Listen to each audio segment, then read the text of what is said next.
So I've got myself a new hobby and I could not be any more excited about it. It's called planning, and I know it sounds silly, but I think you'll be just as excited as I am when you see how much fun it can be. I won't talk too much about the general hobby of planning in this video, but I will talk about garden planning and how I'm doing my 2021 garden. So my first most important tip for anyone starting a garden is get your local agricultural extension calendar.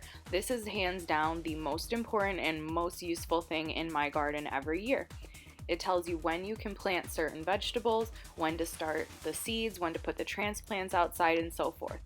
The very first thing I did for planning my 2021 garden is writing down everything that I want to plant in each month. On the local agricultural extension calendar, I don't necessarily plant or want to plant all the items on that list, so I like to just whittle it down to the stuff that I know that I want to plant next year. This is my first year with a planner exclusively for the garden, so what I wanted to do is decorate it a little bit, embellish it, make it a little more fun, and put down some specific areas where I could make gardening notes to myself.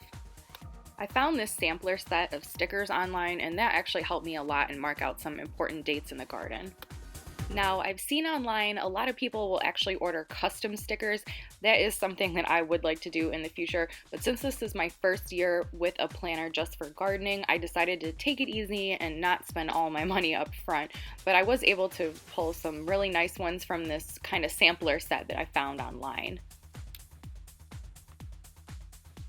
Next, I copied each item from each month onto the notes section from the month calendar. Now, one of the main things I'm going to use this planner for is keeping track of what I actually do in the garden next year, as well as planning what I want to do. So in this section, I'll be able to easily open it up each month, see what kind of things I'm able to plant during that month, grab my seeds, go out to the garden and plant them. And I'm really excited about that because in the past, I would try to bring that printed calendar outside with me with my seeds.